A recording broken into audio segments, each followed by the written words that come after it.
Good morning, Thursday morning. What a ridiculous day I have today. Heading now to meet a startup called AngelSense, who was introduced to me via Oren Zeev, the legendary Oren Zeev, I should say, probably one of the top investors worldwide. Then I'm heading to meet Intellego, who I've spoken to you about before, and I have news coming on that front soon. Following that, meeting Chedva, a friend of mine who is a ultra-Orthodox entrepreneur from Bnei Brak, the very ultra-Orthodox city, meeting her for lunch at Gems. After that, meeting Yair from TestFairy, following a call with Efrat from Aerobotics. So today is going to be all tech. Love it.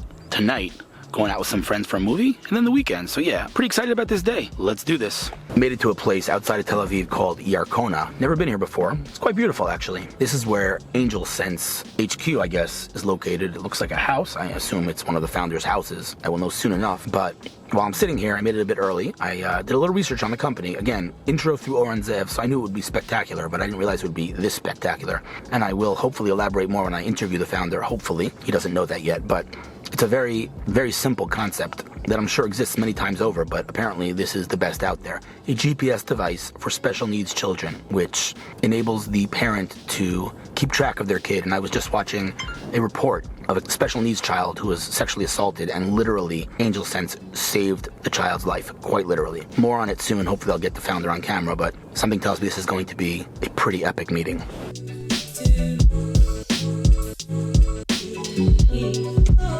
AngelSense was amazing. Amazing company. Unfortunately, the CEO, super humble dude, but the testimonials they have from parents whose kids were saved, literally their lives saved because of this device, is remarkable. Just an amazing company, raised a lot of money and distributing their device around the world to save kids' lives. Remarkable. Now off to Intellego.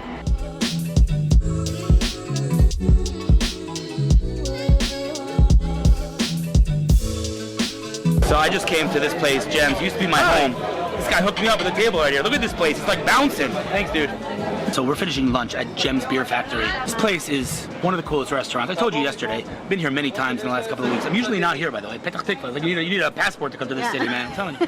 But I happen to have been here last couple of weeks several times. Thank you very much. This is Hedva. How long do we know each other? A few years. Few years. Like, even before I started the startup, I know you from conferences, oh, really? on Twitter. Cool. Yeah. I didn't know that. You're on Twitter? Yeah. You I was on Twitter since 2008. Wow. I'm not as active anymore. Wow, I did not know that. I'm sorry, just adjusting the frame here. So there's a hell of a lot of noise. It's a good thing my microphone is directional, so it shouldn't be picking up too much of that noise, but there's a lot of noise back there. Amazing. You're like a tech gadget, I tell you, man, drone shop. It's an addiction. I can stop whenever I want, though. Okay, so I meet a lot of unique entrepreneurs, and everyone has their unique elements and unique aspects to them, but I think you're probably one of the most unique entrepreneurs in this entire country. Thank you. I'll take that as a compliment. It is a compliment. And honestly, where do you start? Well, obviously, I'm not going to say being a female CEO is unique, but it's less common than common. But forget that. You actually grew up in Bnei Brak. Bnei Brak is, how do I say this diplomatically? It is not a modern city. How's that? It's not a modern city. It's a very, very, very religious, I would say, one might even say fundamentalist city. No? Maybe not. Not like terrorists, but like it sounds a bit like a terrorist. Okay, you're right. So fundamentalist is not the right word, but it's religious. An ultra. Okay, there you go. Ultra Orthodox city. Very, very ultra Orthodox. You don't see cars driving there on the Sabbath, etc. Yeah, pretty serious city, and most people there are not in tech. Is that a fair statement? Yeah, I guess 98% are not in tech. So you are a female, ultra-Orthodox entrepreneur building a startup that is, we can't talk about the companies you're working with, obviously, because that's sensitive, but you're working with some mega beasts of companies. Yeah, Unbelievable. All right, so Hedva, what do you do? What's the name of the company? First of all, what's your website? What do you do?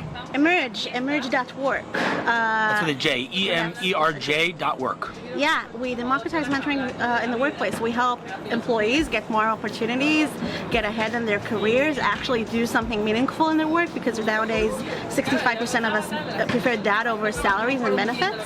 And we help organizations, provided at scale, so their talents stay in the organization, be more productive, more driven, increase the bottom line, and they also get data to know how to run their business better and to know how to recognize their internal talent instead of spending millions and millions on recruiting in other places. Okay, so let me ask you one question.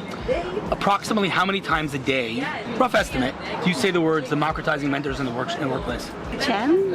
Only 10? That's it? At least. Because when you're in startup mode, you always be selling. You're always pitching. Yeah. It's just But really you only just 10? told me before to first ask like what challenges are the companies facing, Right. or ask even at VCs what was their experience in the workplace. So I usually start from there. Awesome. Yeah. Okay, so let me maybe dumb this down a little bit. You know, as working people, we spend a lot of time in work, and we network with, let's say, our colleagues, spend some time with our colleagues, all good. But reality is, in a lot of our companies, a lot of the places we work, there are some really smart people.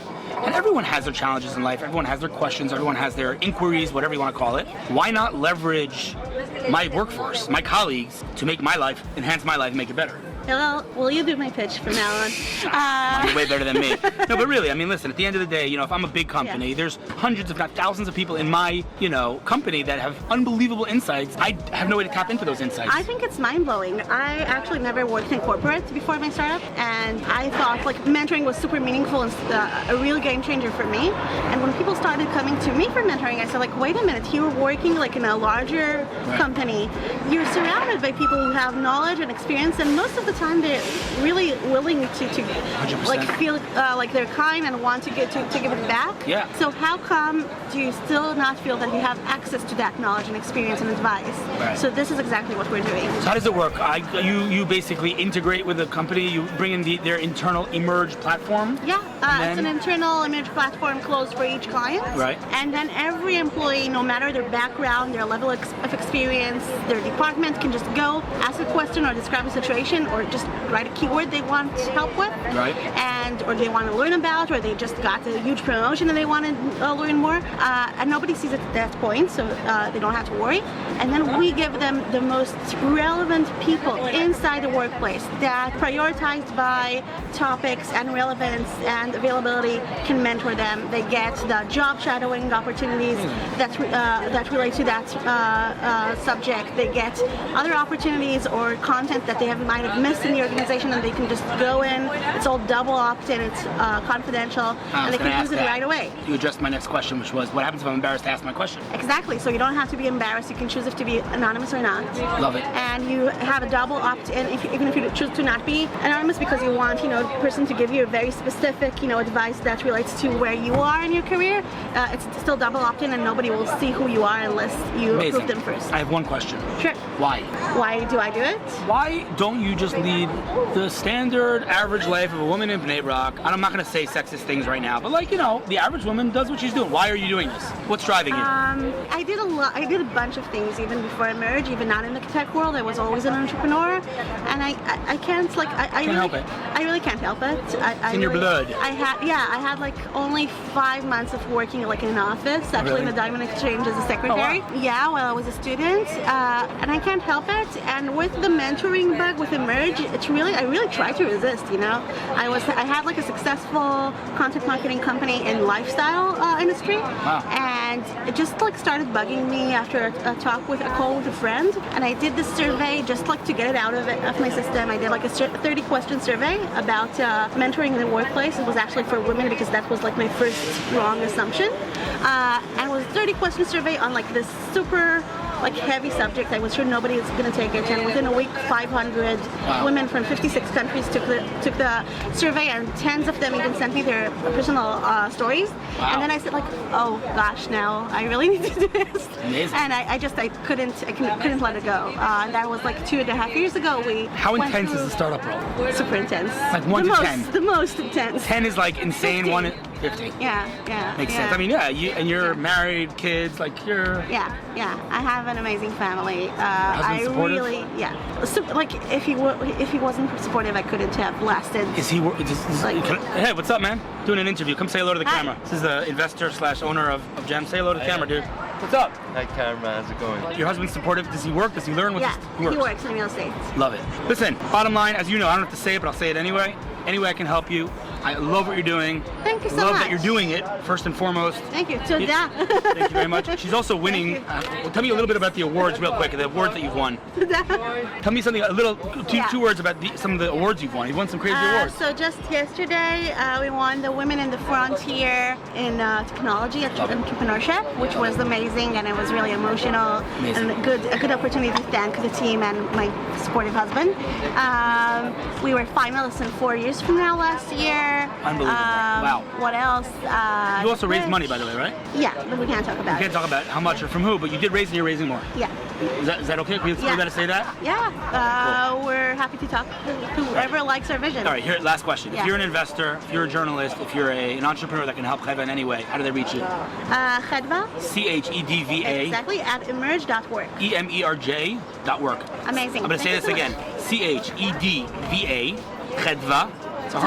It's a mouthful for English speakers. At Emerj, Emerj.org. Pretty simple. Reach out because she's kind of a rock star. Thank you so much. Good luck with everything. Let me know I can help, all right? Thank you so much. Yes, this is actually the way we're doing this interview. This is my boy Yair Baron.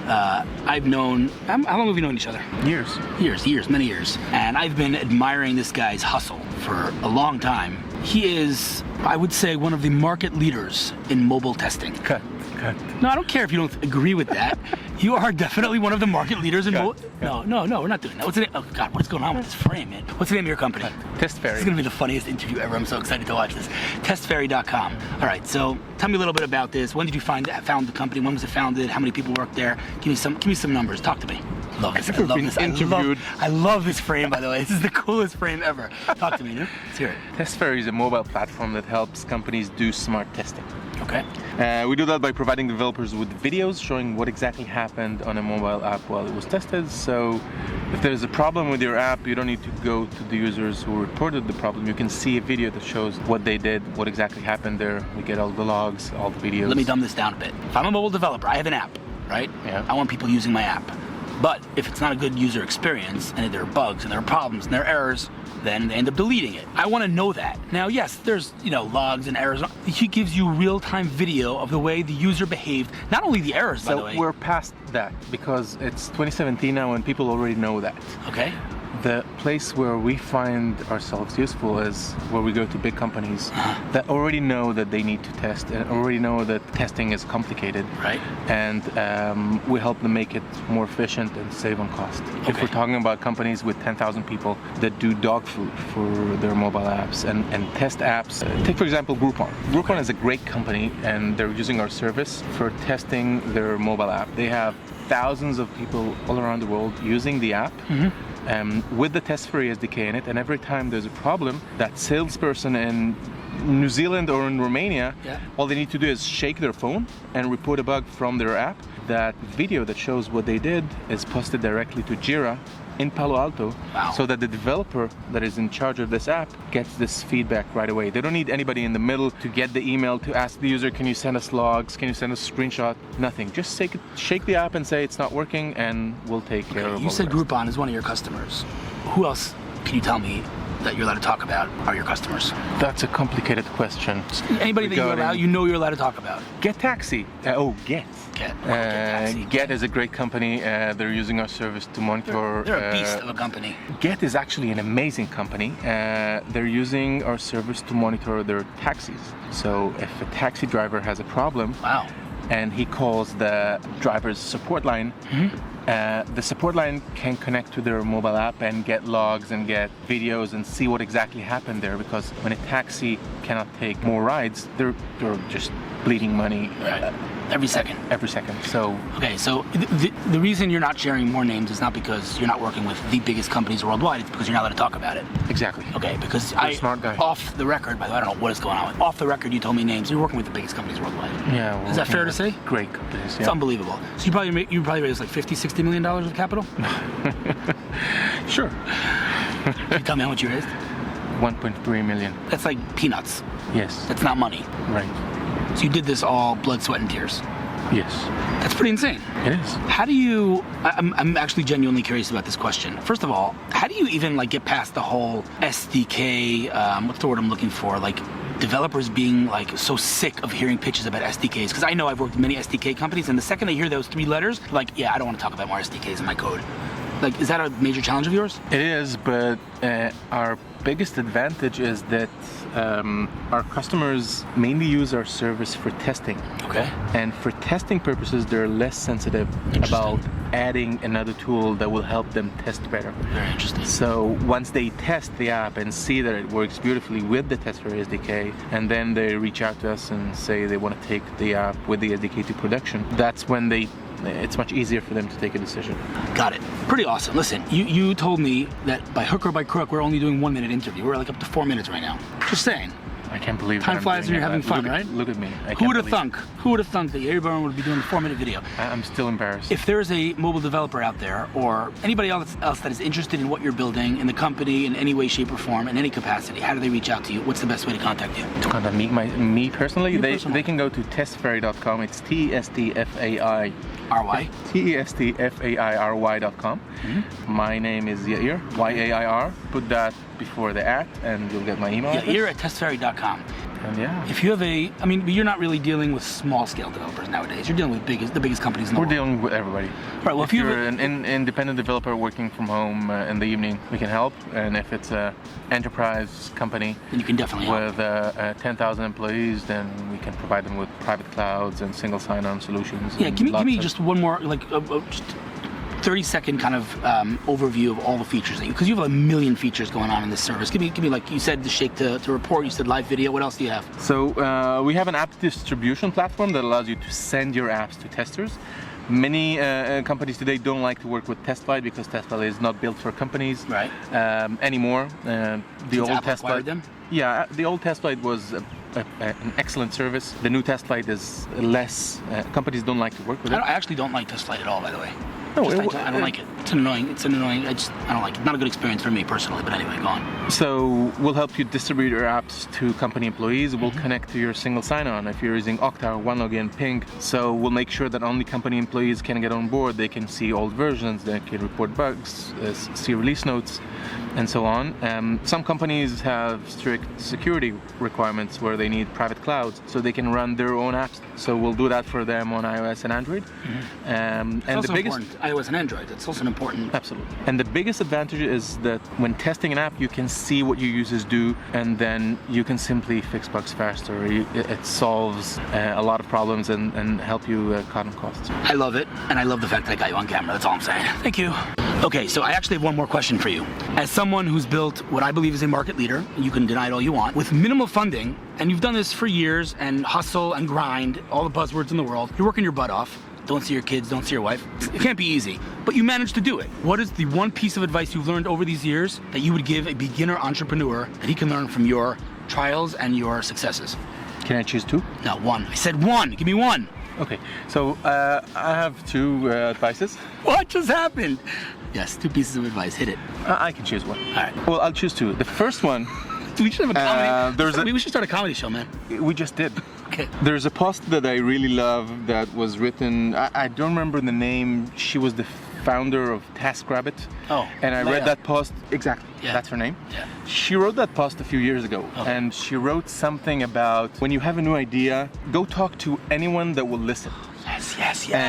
And I really love this approach because I talk to so many entrepreneurs, and some of them are afraid of sharing their story because somebody will steal their idea. Can I cut you off? Can I cut you off right now, Yair? No, you can't. Fine, I'm listening. Keep going. No, stop playing with your phone. There's a reason I'm playing with my phone right now. So I'm listening. She wrote there, and I hope that I remember the exact quote, and she wrote, if you have a new idea, go talk to anyone that will listen until they tell you to shut up. When they do that, go talk to more people. Look at the latest blog post on my personal blog. Startups, stop obsessing over the fear of someone stealing your idea. Share and ship. I didn't see it. I promise you, it's the latest article on my blog post. So that's my first 100%. advice. Agree completely. Wow. You asked what are my 2 advices for startups. So my first advice is, go talk to anyone that will listen until they tell you to shut up. Stealing your idea. The thing ideas. is, the more people you talk to, the better your story becomes because you hear more questions that you learn how to answer. If you'll talk to 3 people, they'll ask 3 different questions 100%. That you didn't think about. Love it. So that's the first advice. The second is that there's a book that I really like that was written by a great guy called Tomer Sharon, and the book name is... Love Tomer Sharon. I think that the exact name is Validating Product Ideas. Yeah. And the story behind this book is that most startups build things that people don't need, and they're building things that the founders had a problem and fell in love with their problem and think that everybody needs an app that can do this and that. Yelp for doggos. And Tomer wrote a great book of how to validate your idea, how to make sure that if you're going to spend the next 3 years on building a startup, make sure that you're building something that is going to succeed. Because if you're going to build your own problem of dog walking or photo sharing or whatever social media, you might be wasting your time. So validate your idea, make sure that people really need it before you're going to spend the time on it. Also, go follow Tomer Sharon because he's a rock star. Yeah. Bro, thank you very much. I'm very proud of myself. This is like my biggest accomplishment ever. Loving it. Also, we're lying on the grass and I'm like getting all dirty, so goodbye. That was quite a day and quite a week. That was a really good week. See you next week.